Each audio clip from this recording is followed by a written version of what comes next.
Hello everyone, welcome back to my YouTube channel. तो आज की वीडियो में हम करने वाले हैं जो एमटीएस का जो एग्जाम हुआ था 2026 में। 26 अप्रैल को 2026 में जो एग्जाम हुआ था थर्ड शिफ्ट में, तो उसका जो पहले वाले 20 क्वेश्चन है वो मैंने करा दिए हैं।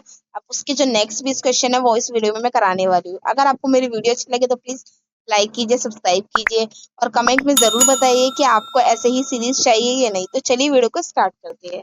सबसे पहला जो क्वेश्चन है वो है अतिथि का पर्याय निम्न में से कौन है। तो ऑप्शन 1 दे रखा है वाहस, ऑप्शन 2 दे रखा है अनन्य, ऑप्शन 3 दे रखा है अभ्यागत और ऑप्शन 4 दे रखा है तथागत। तो इसका जो करेक्ट आंसर होगा वो हो जाएगा अभ्यागत। ठीक है। अब क्वेश्चन नंबर 2, निम्नलिखित में से आकुचन का विलोम शब्द क्या है। देखो, आकुचन का मतलब होता है सिकुड़ना, तो उसका जो विलोम होगा मतलब उसका उल्टा क्या हो जाएगा, तो प्रसारण। प्रसारण मतलब होता है किसी चीज को फैलाना। अब देखते हैं क्वेश्चन नंबर 3 में दे रखा है निम्नलिखित विकल्प में से एक पंथ और दो काज लोकोक्ति का सर्वाधिक उपयुक्त अर्थ कौन सा है। मतलब एक पंथ दो काज में बता रहा है, तो इसका जो करेक्ट आंसर होगा एक काम से दोहरा लाभ होना। ठीक है। अब क्वेश्चन नंबर 4 देखेंगे। दिन का पर्याय क्या है। मतलब दिन को और क्या बोला जा सकता है। चाल बोल सकते हैं, नहीं। ढाल बोल सकते हैं, नहीं। दिखा भी नहीं बोल सकते। दिवा बोल सकते हैं या दिवस बोल सकते हैं। इसमें सिर्फ दिवा लिखा है तो हम दिवा लगाएंगे। अब क्या है, निम्न में से पहर का तत्सम शब्द कौन सा होगा। तो पहर का जो तत्सम शब्द होता है वो प्रहर होता है। मतलब ये लिखा ना, फर्स्ट ऑप्शन क्या होगा, करेक्ट हो जाएगा। अब है सिक्स क्वेश्चन। तो क्या है, अनेक अनेक निम्नलिखित विकल्पों में से अनेकार्थी शब्दों की पहचान करें। देखो, संगीत का कोई अनेकार्थी शब्द है, नेपाल का है, होली का है। पतंग का क्या है, अनेकार्थी शब्द। ये क्वेश्चन ना थोड़ा डाउट है, मुझे समझ नहीं आ रहा है कि आप बताना अगर आपको इसका आंसर पता हो तो। चलिए ठीक है, 7 क्वेश्चन देखते हैं हम। गांधीवाद में सांप्रदायिकता का कोई स्थान नहीं है, इसमें कौन सा जो भाग है वो गलत है। तो इसका जो सांप्रदायिकता लिखा है वो गलत लिखा है, उसका सही जो होगा वो अलग तरीके से लिखा जाता है। ठीक है। अब देखते हैं क्वेश्चन नंबर 8। क्वेश्चन नंबर 8 में बोला है कि तत्सम तद्भव का कौन सा जो शब्द है युग्म वो सही है। तो अवगुण का आलस होता है, नहीं। अवगुण का क्या हो सकता है, अवगुण का हो जाएगा जिसमें कोई दोष हो। शीर्ष मतलब 100 होता है, शीर्ष मतलब होता है जो सबसे ऊपर होता है। विकार मतलब क्या होता है, कुछ भी कमी हो गई ये चीज। त्वरित मतलब होता है तुरंत। त्वरित मतलब होता है किसी भी चीज को इमीडिएटली करना। हो गया। अब क्वेश्चन नंबर 9 देखेंगे। उसने निस्वार्थ भाव से मेरी सेवा की, प्रस्तुत वाक्य में त्रुटिपूर्ण शब्द बताओ। तो निस्वार्थ क्या है इसमें, गलत है। उसने क्या, ये भी सही लिखा है, सेवा भी सही है और भाव भी सही है। निस्वार्थ क्या है, गलत है। अब क्या देखेंगे हम, 10वां क्वेश्चन।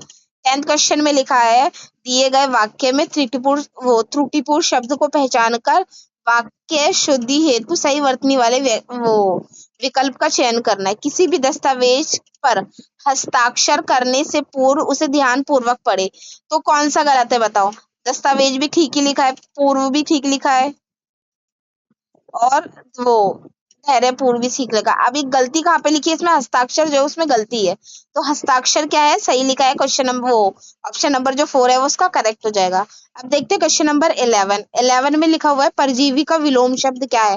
पहली बात तो आपको पता होना चाहिए परजीवी क्या होता है। परजीवी होते हैं जो एक जो जीव है वो दूसरे पर निर्भर करता है, मतलब जो एक दूसरे पर डिपेंडेंट होते हैं उसे क्या बोलेंगे, परजीवी। तो इसका जो करेक्ट आंसर हो जाएगा वो हो जाएगा आत्मनिर्भर, जो किसी पे भी डिपेंडेंट ना हो। ठीक है। अब क्वेश्चन नंबर 12 देखेंगे।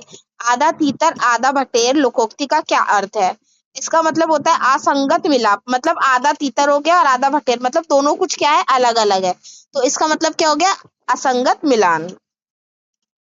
उल्टे बास बरेली को लोकोक्ति का अर्थ क्या है। उल्टे बास बरेली को, या एक ऐसा हो जाता है ना, उल्टा चोर कोतवाल को डांटे, ऐसे जो होगा इसमें क्या हो जाएगा, विपरीत कार्य करना, ऐसा होता है इसमें।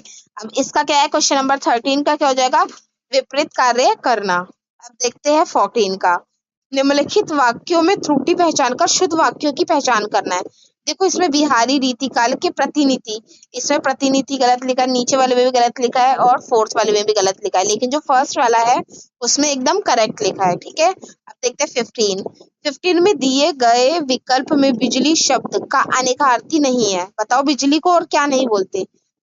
देखो, तड़ित बोलते हैं, विद्युत बोलते हैं, कान का एक गहना होता है उसे भी हम बिजली बोलते हैं, लेकिन शक्ति है वो इसके अनेकार्थी शब्दों में नहीं आती। ठीक है। अब देखते हैं ये, अब आपको पता है एक कॉम्प्रिहेंशन पैसेज आपके एग्जाम में जरूर आता है, तो इसको पहले आपको अच्छे से पढ़ना है, उसके बाद आंसर्स करने हैं। अब ये जो आंसर है आप खुद कीजिए, आपको इसको अच्छे से देखिए, ये जो है मैं उसको ये आप इसे पढ़िए पहले, उसके बाद जो ये क्वेश्चंस है उसके आंसर्स करेंगे, ठीक है। आप पढ़ लो फिर आप देखो इसमें क्या लिखा है। लेखिका के अनुसार श्रमिकों को है दृष्टि से देखने का प्रमुख कारण क्या था, तो इसका जो आंसर है उसके अकॉर्डिंग क्या दे रखा है, धनाढ्य वर्ग को श्रेष्ठ मानने की प्रवृत्ति। और उन लोगों को क्या लगता था, जो धन वाले जो लोग होते हैं उन्हें श्रेष्ठ मानते थे उन्हें।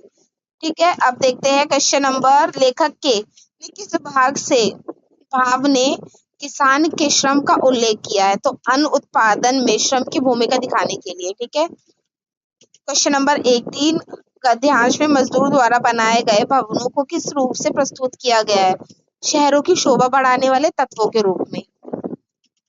अब देखेंगे क्वेश्चन नंबर 19, श्रम का सम्मान सुनिश्चित करने के लिए लेखक का कौन सा निष्कर्ष दिया है, तो लेखक ने क्या दिया है, शिक्षा में व्यवहारिक कौशल को महत्व देना चाहिए।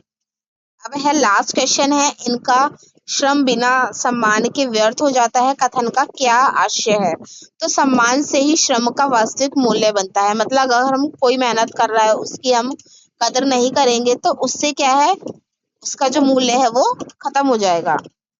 तो आज के लिए हाँ इतना ही, और अगर आपको मेरी वीडियो अच्छी लगे तो प्लीज लाइक कीजिए, सब्सक्राइब कीजिए, और आप मुझे कमेंट में जरूर बताइए कि आपको हिंदी की तरह और कोई सब्जेक्ट की सीरीज चाहिए तो मैं वो भी प्रोवाइड कराऊंगी।